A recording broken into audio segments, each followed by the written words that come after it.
When the United States formally declared the Sinaloa Cartel a foreign terrorist organization in February 2025, the drug war changed overnight. This was a shift that proved decisive. The label, signed under the previous administration, gave the Drug Enforcement Administration, the DEA, a new set of authorities. These were authorities once saved only for counterterrorism missions. Overnight, the leaders of the cartel were no longer just treated as common fugitives. They were now considered hostile actors under a new national security mandate. For decades, the DEA had operated using simple surveillance and simple interdiction methods. After the terror designation, the agency's mission instantly became offensive. The policy change was not symbolic.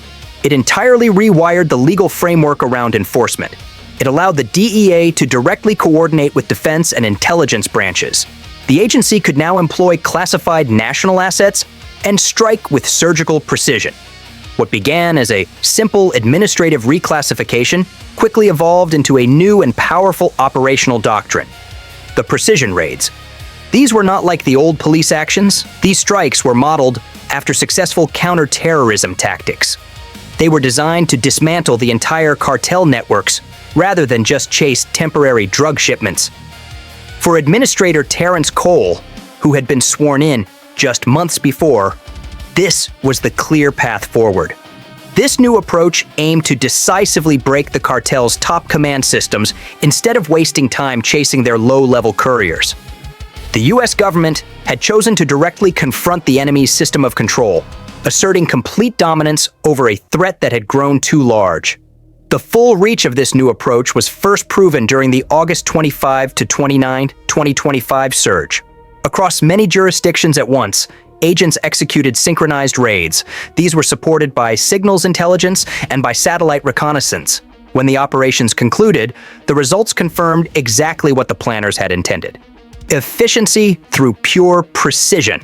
This one short surge netted 617 arrests. It resulted in the seizure of 480 kilograms of fentanyl and $11 million in cash.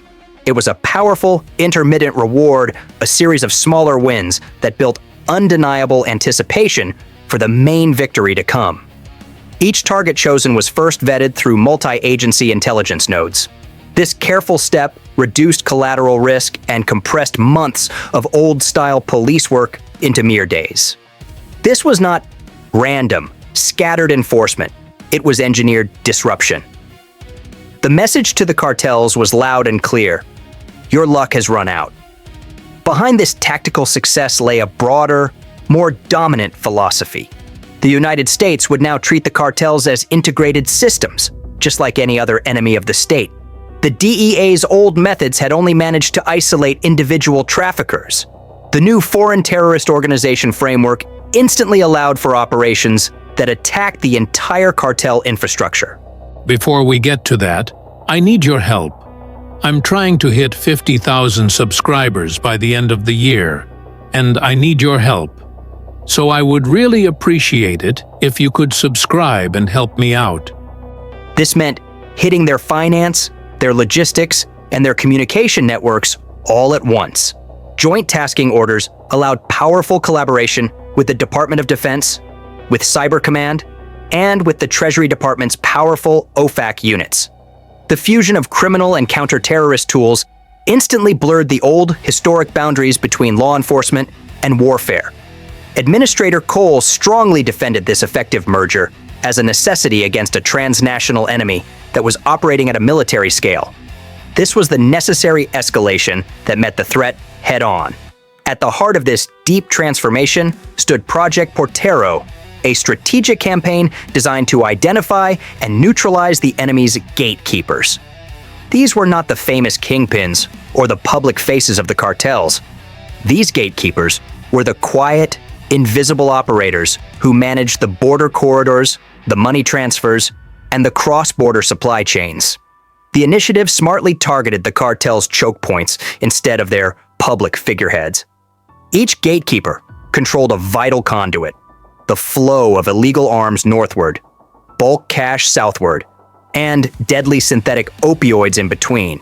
Removing these few gatekeepers meant collapsing entire smuggling routes without having to fire a shot across the border. This strategy of patience and precision asserted American dominance through sheer technical superiority. In parallel with Project Portero, the Homeland Security Task Force, HSTF, was created. This group merged the capabilities of the DEA, the FBI, Homeland Security, the ATF, and U.S. attorneys into one unified strike network. Information that was once trapped in separate silos now moved in real time through secure, encrypted joint command centers. This model proved decisive even in pilot cities. In Houston and the DC metro region, HSTF-driven raids captured 378 kilograms of narcotics and 41 firearms, all directly linked to Sinaloa distribution chains. For field agents, this meant less bureaucracy and much faster warrants. It gave agents a higher confidence that every single operation was contributing to a huge systemic defeat, rather than just a localized temporary bust. This alignment of identity with U.S. competence and order became central to the mission. Administrator Cole constantly framed the mission, not as an escalation of conflict, but as a necessary modernization of America's defense. He emphasized that the United States could no longer separate the domestic overdose crisis from the foreign command structures that created it. Every single counterfeit pill could be traced upward to the industrial-scale laboratories in Mexico.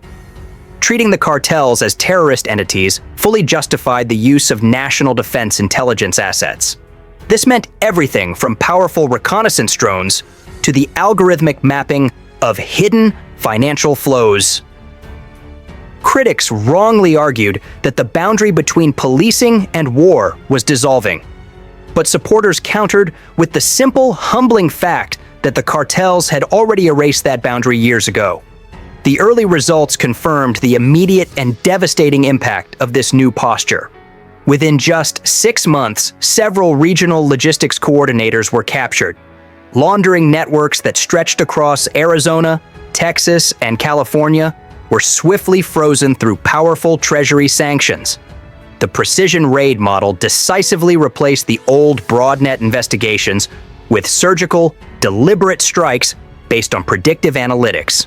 Each successful arrest or asset seizure disrupted not just the physical supply, but the cartel's morale.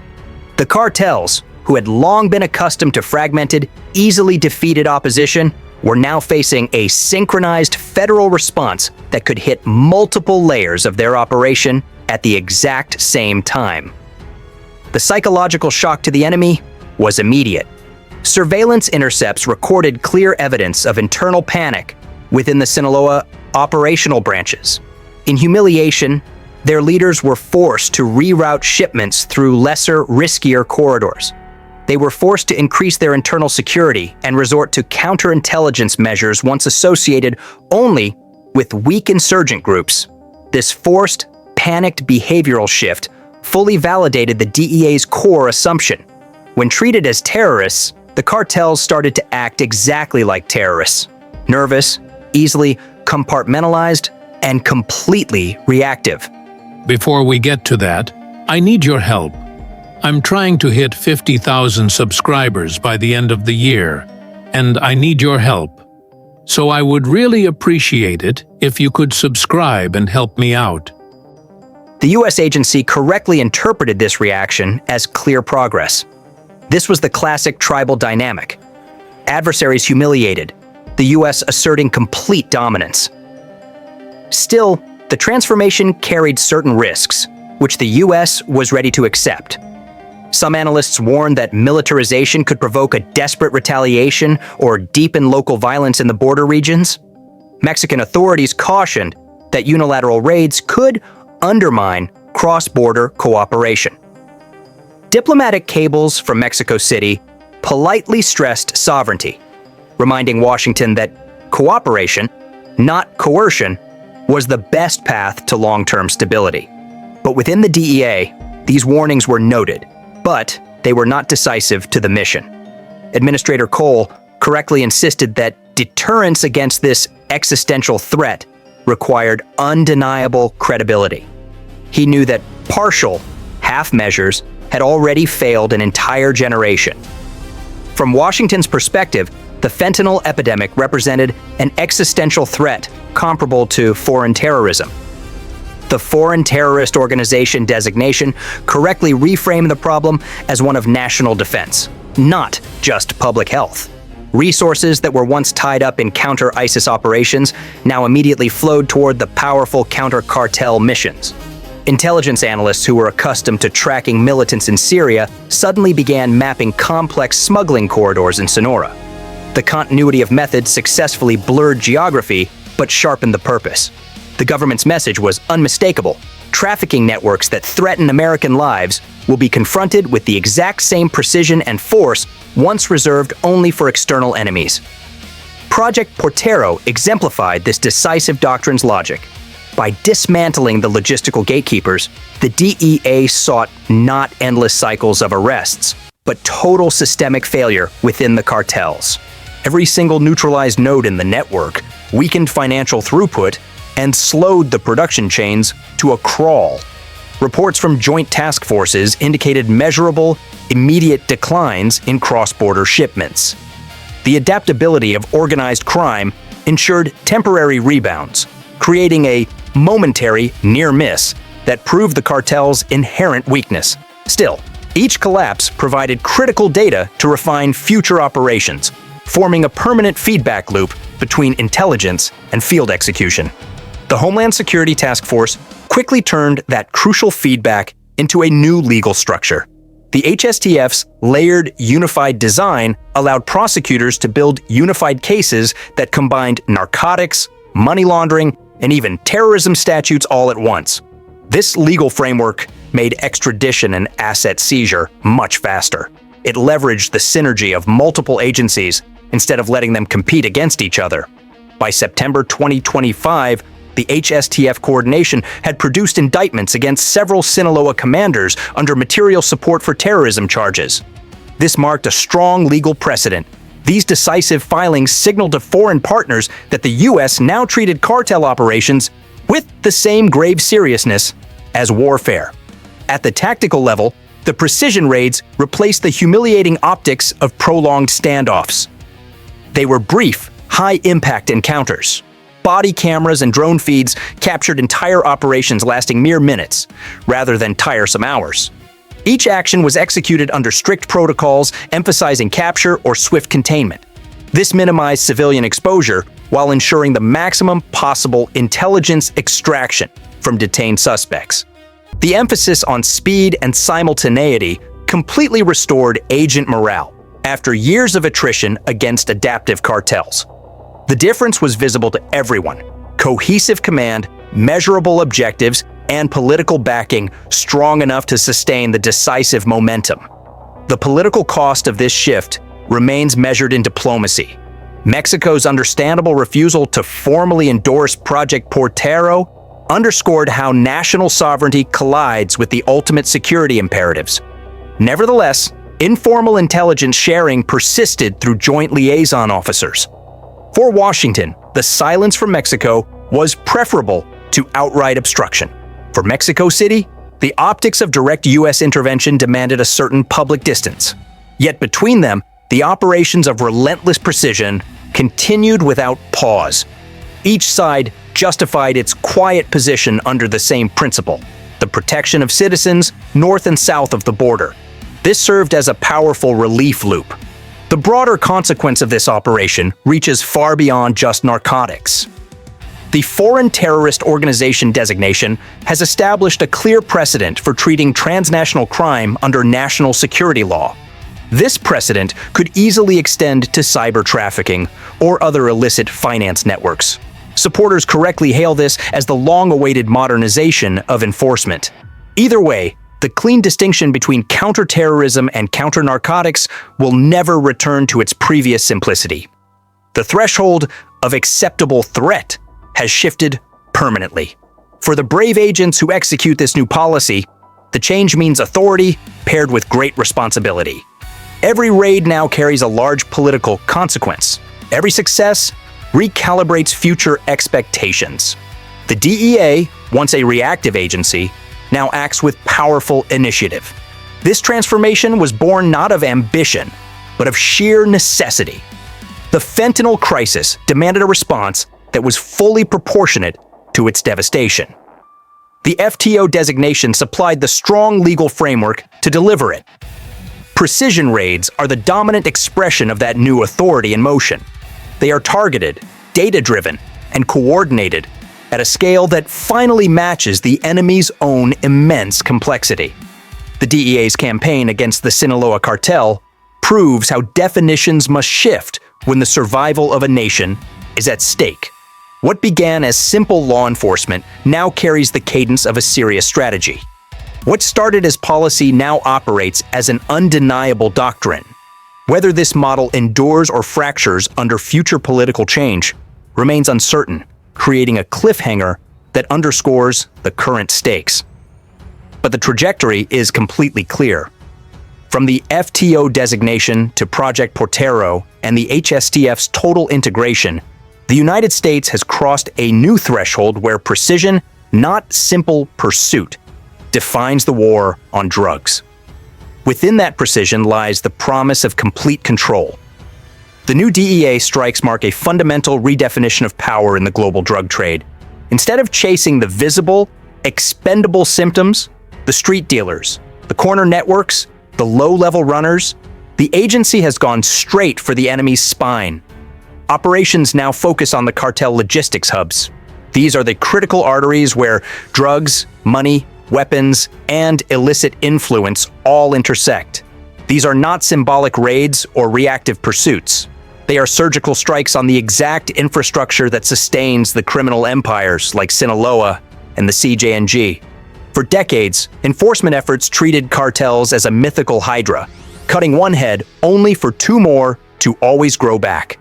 Now the target is the heart, the command nodes, the financial channels, and the smuggling corridors that make regeneration possible are now all under attack. From major ports on Mexico's Pacific coast to the covert warehouses along the Texas border, logistics hubs have long operated as unseen centers of cartel power. They are the critical places where chemical precursors are received, processed, and disguised. They are where shipments are consolidated and routed under false documentation. They are where bulk cash returns to circulation through front companies. These facilities are truly the equivalent of an industrial nervous system, autonomous yet completely synchronized, spanning continents. When the DEA's surveillance, even from a Chilean base, identified synchronized movements between sea freight entries and land convoys, analysts finally realized the truth. Each cartel hub operated less like a simple gang warehouse and much more like a global supply chain terminal. The new operations under Project Portero apply the same crushing precision as counterterrorism raids. The mission is simple: isolate the node, disrupt communication, and seize the illegal flow. Every successful interception weakens a structure that absolutely thrives on coordination. Fentanyl and methamphetamine no longer travel through a few single routes. They move through networks that are designed to reroute instantly when disturbed. By striking the critical logistics nodes, the distribution centers, the brokers, the gatekeepers, the DEA forces the cartels into complete operational paralysis. In previous decades, removing a single street dealer meant maybe an hour of disruption. Dismantling a logistics hub, by contrast, removes months of coordination, burns precious capital reserves, and instantly unravels trust within the cartel hierarchies. This dominant approach does not celebrate seizures by weight. It measures success in broken continuity. When a cartel's cargo sits unmoved at a port, when trusted couriers stop answering their encrypted calls, the network begins to completely eat itself from the inside. The strategic core of this entire campaign is intelligence fusion. Traditional field surveillance now merges with data-driven logistics mapping. This fusion traces exactly how financial routes intersect with smuggling corridors. The DEA's new operational doctrine integrates satellite data, customs records, and partner state intelligence. This exposes not only what moves, but who truly authorizes it. Each logistics hub struck represents literally hundreds of financial nodes compromised. Every arrest of a gatekeeper removes a critical decision maker with the authority to divert millions in product. The result is cascading disorganization, safe houses abandoned, supply chains severed, and rival factions competing for access to the suddenly disrupted routes. This is the complete overload and scarcity that leads to systemic collapse. Cross-border coordination has fundamentally transformed enforcement into a shared ecosystem. Project Portero strongly exemplifies this necessary evolution. It is a framework that links U.S. and Mexican law enforcement through real-time data, shared task forces, and synchronized raids. Its foundation lies in transparency between partners who once operated with mutual suspicion. Instead of chaotic unilateral incursions, the focus has shifted to joint operational cells. Intelligence from one side of the border now instantly triggers enforcement on the other. This dominant method correctly recognizes that cartels do not respect international borders. They exploit them. A truly effective response, therefore, must completely mirror their transnational nature. Each success reaffirms the truth that sovereignty is not weakened by cooperation, but is greatly strengthened when used to decisively dismantle a shared threat. The significance of targeting logistics over distribution transcends simple tactics. It signals a massive philosophical shift. For years, policy revolved around visible, low-level enforcement, producing a false illusion of progress through arrests that never touched the true command structures. The result was a frustrating cycle. Cartels adapted, violence persisted, and drugs kept flowing. The new strategy accepts a harsher, more mature truth. Enduring impact requires dismantling the entire system, not just punishing the symptoms. By cutting off ports, transport routes, and financial intermediaries, the DEA directly attacks the cartel's resilience itself. The goal is not to stop every single shipment. The goal is to cripple the entire capacity to recover. The financial dimension is where the dominant blow lands deepest. Cartels depend entirely on liquidity and mobility. Logistics hubs double as powerful money laundering centers. They convert bulk cash into legitimate assets through complicated shell corporations and offshore routing. By freezing key accounts and seizing warehouses tied to transport fronts, the DEA starves operations of all operational capital. Once supply chains fracture, profits quickly dwindle. Without the necessary capital, the cycle of violence becomes completely unsustainable. Power built on perpetual motion collapses instantly when that motion is permanently denied. The deliberate targeting of money routes is not only economic warfare, it is a necessary test of endurance, a contest of time and discipline, where American patience outmatches brute cartel brutality. Inside enforcement circles, there is a clear understanding that this evolution was completely inevitable. Street-level operations won minor battles, but never, ever won the war. The true strength of the cartels has always been organizational, their command structure, their logistics, and their adaptability. Intelligence reports repeatedly showed the humiliating truth. Even after record-breaking seizures, production and distribution returned within mere weeks. This happened because the cartel's structural architecture remained untouched. The DEA's present doctrine completely reverses that failed logic. By attacking the infrastructure, the warehouses, the maritime facilitators, the financial intermediaries, it makes recovery exponentially harder for the enemy. Each destroyed hub removes a decade of accumulated logistics knowledge. This is knowledge that cannot be easily replaced by sheer manpower or simple intimidation. For communities that have long been terrorized by cartel economics, the difference is now tangible. When shipments slow down, synthetic drug prices rise dramatically, and street availability declines. Violence patterns shift immediately as mid-tier networks lose supply. Rival factions, now deprived of resources, begin to violently fracture. This is not an immediate, spectacular victory, but it is measurable, relentless attrition. Citizens in northern Mexico and U.S. border towns experience a subtle, growing relief. They see fewer illegal convoys, fewer forced bribes, and fewer assassinations tied to logistical disputes. The change does not announce itself in loud headlines. It appears in the silence after curfews, and in the absence of gunfire near industrial zones once completely controlled by traffickers. This is the return of order. Still, this campaign carries complexity. Striking the infrastructure naturally invites a desperate retaliation. Cartels accustomed to confronting only local police now face intelligence operations capable of anticipating their moves before they even happen. In this asymmetric landscape, the DEA relies heavily on deterrence through sheer unpredictability. Raids occur without any predictable pattern. They target hubs not by geography, but only by their function. One week, it is a maritime container inspection in Veracruz. The next, it is a digital laundering hub in Miami. This very randomness breeds exhaustion within the cartel ranks. It is a constant erosion of control that cannot be compensated for through simple fear. Project Portero and its associated operations reveal another powerful layer, the moral argument underpinning the strategy. Dismantling logistics hubs is not just about raw efficiency, it is about moral proportionality. Arresting users and small distributors only satisfies statistics, but it wrongly perpetuates injustice by leaving the true command structures completely untouched. Going after the logistics hubs correctly rebalances accountability toward those who profit the most from addiction and violence. It shifts the ethical burden back to the architects of the crime, not the desperate. This is the quiet revolution within enforcement. Justice recalibrated toward real responsibility, not just visibility.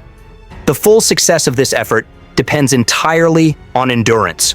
Logistics dismantling is not dramatic or quick. It is systematic, requiring quiet consistency rather than media spectacle. It demands patient analysts who trace cargo manifests for months. It requires agents who monitor encrypted financial ledgers and diplomats who negotiate access to data servers across multiple jurisdictions. Each act of patience expertly undermines empires that were built on violent impatience. The DEA's clear intent, revealed through its sustained tempo, is not a temporary surge. It is a complete structural transformation of enforcement philosophy. Instead of simply declaring wars, the US builds relentless attrition through precision. In broader terms, this campaign redefines how nations defend social stability. Drug trafficking has evolved into a logistics enterprise that rivals legitimate industries. To confront it, agencies must now operate with equivalent sophistication. The DEA's pivot toward targeting logistics hubs signifies a new maturity in strategic understanding. It is the powerful recognition that crime is first an infrastructure before it is simply violence. The approach aligns enforcement with systems thinking. Dismantle the entire network, not just an isolated node. It correctly treats trafficking as an economy that can be deconstructed through its supply mechanisms. For Mexico, the partnership is equally transformative and necessary. Collaboration naturally exposes corruption, but also immediately creates pathways to internal reform. Joint task forces operate with a necessary dual oversight. This ensures that critical intelligence cannot be subverted by corrupt local interests. By integrating US data analytics with Mexican territorial access, both sides gain legitimacy through shared transparency. This cooperation decisively challenges the old historical narrative of US imposition. It replaces that narrative with a mutual necessity. Each dismantled hub represents undeniable proof that coordination, not coercion, is what defines modern sovereignty. In the long arc of counter-narcotics policy, this shift may be remembered as the moment that enforcement finally caught up with reality. The age of pointless symbolic raids has given way to the science of systemic disruption. Cartel power, once sustained by its logistical invisibility, now faces humiliating exposure at every single junction. Ports that were once treated as gray zones of plausible deniability are now precision-mapped ecosystems under continuous, relentless scrutiny. The results accumulate quietly but decisively. Fewer successful shipments, intercepted funds, and collapsed routes. The DEA's strikes against the logistics hubs encapsulate a larger truth about control in a globalized world. Power, does not reside in spectacle, but in coordination and in competence.